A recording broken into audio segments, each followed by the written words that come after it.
eskerrak Eusko Jaurlaritzako kultura eta hizkuntza politika sailari musika bulegoaren hasieratik babesa eman diguzuelako.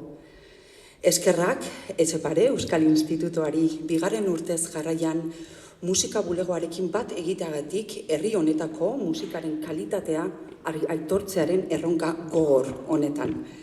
Eskerrak Nafarroako gobernuari eta Iruñeako udalari gaur hemen egotea lagundu digutelako oso ondo hartu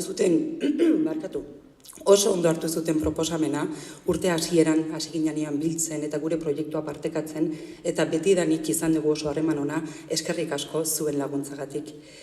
Eta nola ez azkenik, eskerrak Euskal Herriko eta herri honetako musika sektore osoari, eragile guztiei, artistak, interpreteak, musikariak, teknikariak, ekoizleak, denoi mila esker, zuekaitik ez balditz ez ginateke hemen egongo eta.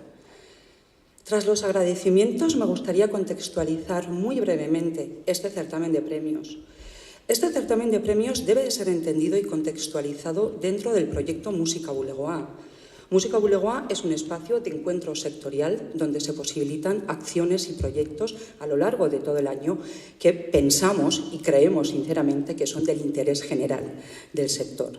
El objetivo principal, entre otros, es poner en valor y reforzar la música creada y producida en Euskal Herria. Y sin perder de vista esos objetivos, llevamos a cabo diferentes acciones y proyectos, este certamen incluido, por supuesto. Musika Bulegoa Sariak es un certamen integrador, plural, aglutinador, donde tienen cabida todas las disciplinas y sensibilidades musicales. Además, nos gustaría pensar que creemos que tiene algún planteamiento innovador, ya que no hay categorías ni está enfocado con un carácter competitivo.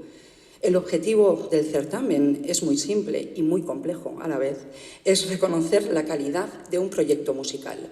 Y creo que después de lo que hemos visto y sobre todo escuchado esta noche, creo que sí hemos cumplido ese objetivo. Estamos muy satisfechos, ya que pensamos que los trabajos premiados son una muestra fiel de la variedad y calidad que hay en el ámbito musical de este país y me gustaría aprovechar la grandísima labor del jurado, sé que hay algunas de ellas hoy aquí, porque han hecho una grandísima labor entendiendo el proyecto y haciendo unas aportaciones, como habéis podido escuchar, muy interesantes. Eskerrik asko.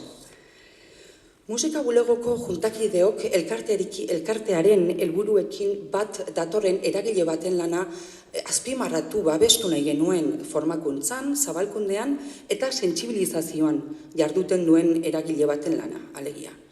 Aurten, sari berezi hau, Juan Mari Beltrani eman diogu, Soinonea herri musikaren txokoa proiektuagatik. Bere sustapen, formakuntza eta zabalkunde lanagatik musikari eta ikartzaile bezala.